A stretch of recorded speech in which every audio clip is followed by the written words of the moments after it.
क्या हो अगर औद्योगिक क्रांति के बारे में हम जो कुछ भी जानते हैं वो बस आधा सच हो। आज हम उस जानी पहचानी कहानी की परतें हटाएंगे और देखेंगे कि उसके पीछे की असली हकीकत क्या है। देखिए, औद्योगिक क्रांति की जो कहानी हमें आमतौर पर सुनाई जाती है वो है शानदार तरक्की की, एक ग्लोरियस प्रोग्रेस की। लेकिन अगर हम जरा करीब से देखें तो एक बहुत ही अलग, ज्यादा जटिल और अक्सर एक भयावह हकीकत हमारे सामने आती है। बिल्कुल, जादुई मशीनें, आसमान छूते कारखाने, इन तस्वीरों से भरी एक हीरो वाली कहानी हमारी सोच का हिस्सा बन गई है। ये वही कहानी है जो हम सब ने अपनी किताबों में भी पढ़ी है। तो इसका जवाब जानने के लिए हमें इस मिथक की परतों को हटाना होगा और समझना होगा कि जमीन पर असल में हो क्या रहा था। और इसकी शुरुआत एक ऐसे सच से होती है जो शायद थोड़ा हैरान कर दे। ये क्रांति असल में बहुत धीमी थी। तो चलिए इसमें थोड़ा और गहराई से उतरते हैं। देखिए, पहली हकीकत तो ये है कि ये जो क्रांति थी ये कोई बटन दबाने जैसा नहीं था कि रातों रात सब कुछ बदल गया। असल में पहले कारखानों के आने से बहुत पहले ही प्रोडक्शन का एक बहुत बड़ा नेटवर्क फल फूल रहा था। और ये बड़ी बड़ी मिलों में नहीं बल्कि किसानों और कारीगरों के अपने घरों में चल रहा था। सोचिए, पूरा सिस्टम कैसे काम करता था। शहर का एक व्यापारी कच्चा माल, मान लीजिए ऊन, खरीदता था और उसे गांव में परिवारों को दे देता था। पूरा परिवार मिलकर उसे धागे में बदलता। फिर व्यापारी उस धागे को बुनकर के पास ले जाता। मतलब शहर और गांव एक अदृश्य धागे से जुड़े हुए थे और इस पूरे नेटवर्क को व्यापारी अपने घर बैठे बैठे कंट्रोल करते थे। फिर आई नई नई सूती मिलें। उनकी विशालता और धुआं उगलती चिमनियों ने सबकी आंखें चौंधिया दी। उनका दिखना ही इतना जबरदस्त था कि लोग ये भूल ही गए कि पर्दे के पीछे और भी बहुत कुछ चल रहा है। लेकिन सवाल ये है कि ये नई टेक्नोलॉजी असल में कितनी फैली हुई थी। सच्चाई तो ये है कि नई मशीनें बहुत महंगी होती थीं, अक्सर खराब हो जाती थीं और उन्हें अपनाने की रफ्तार बहुत धीमी थी। और हैरानी की बात तो ये है कि 19वीं सदी के आखिर में भी काम करने वाले लोगों का एक बहुत बड़ा हिस्सा इन नए एडवांस्ड कारखानों में नहीं था। ज्यादातर लोग तो पारंपरिक तरीकों से अपने घरों में ही काम कर रहे थे। तो सबसे जरूरी बात यह है कि मशीनें आने के बाद भी असली नायक तो हाथ से काम करने वाले कारीगर और मजदूर ही थे। देश की अर्थव्यवस्था की रीढ़ वही लोग थे। और यहीं से एक बहुत दिलचस्प सवाल उठता है, और वो सवाल ये है कि इंसान और मशीन की इस जंग में जीत हमेशा मशीन की ही क्यों नहीं हुई। देखिए, उद्योगपतियों के लिए महंगी मशीनों में पैसा लगाना कोई फायदे का सौदा था ही नहीं जब इंसान कम मजदूरी पर आसानी से मिल रहे थे। खासकर उन कामों के लिए जो सीजनल थे या फिर उन खास चीजों के लिए जिनकी मांग अमीर ग्राहकों में थी, जो हाथ की बनी चीजों को क्लास का सिंबल मानते थे।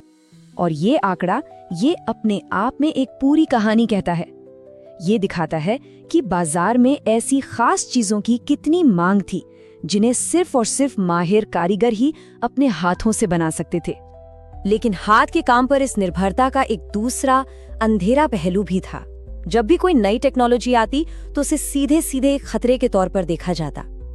इससे उन मजदूरों में जबरदस्त गुस्सा और विरोध पैदा हुआ जिन्हें अपनी रोजी रोटी छिन जाने का डर सता रहा था। अब यहाँ से बात और भी दिलचस्प हो जाती है। ब्रिटेन में चल रही ये कश्मकश कहानी का सिर्फ एक हिस्सा थी। इस कहानी का एक बहुत बड़ा और अहम हिस्सा दुनिया के दूसरे कोने में लिखा जा रहा था, जहां ब्रिटेन की तरक्की की कीमत कोई और चुका रहा था। और वो जगह थी भारत। ब्रिटेन के औद्योगिक उभार से पहले दुनिया का सबसे बेहतरीन कपड़ा भारत में बनता था। यहाँ के व्यापारी और बैंकर इस पूरे व्यापार के नेटवर्क को चलाते थे और पूरी दुनिया में भारतीय कपड़े की धूम थी। लेकिन फिर 1760 के दशक के बाद ब्रिटिश ईस्ट इंडिया कंपनी ने इस पूरे नेटवर्क को बहुत बेरहमी से तोड़ना शुरू कर दिया। उन्होंने बुनकरों पर गुमाश्ता बिठा दिए, उन्हें कर्ज के जाल में ऐसा फंसाया कि वो किसी और के लिए काम ही ना कर सकें, और पिटाई करके काम करवाया। ये सिर्फ व्यापार नहीं था, ये पूरी इंडस्ट्री पर कब्जा था।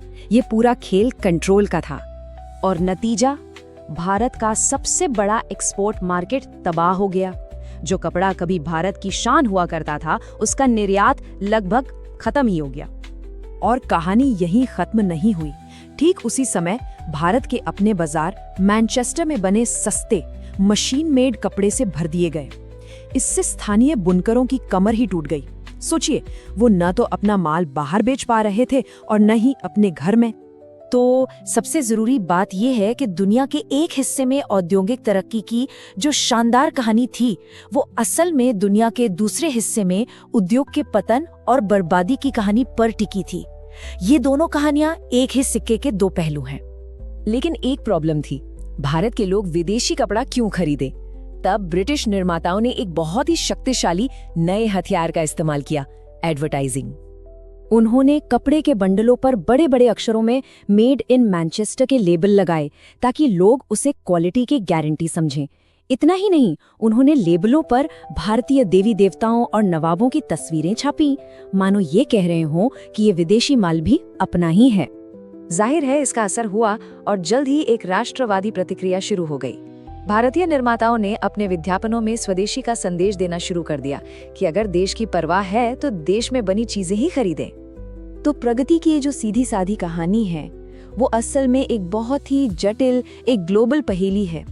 इसमें हाथ का काम और छोटे पैमाने का प्रोडक्शन कोई बीती हुई बात नहीं, बल्कि औद्योगिक युग का एक जरूरी हिस्सा थे। आखिर में हम क्या याद रखना चुनते हैं और क्या भूल जाते हैं, इसी से तो आधुनिक दुनिया की हमारी पूरी समझ बनती है।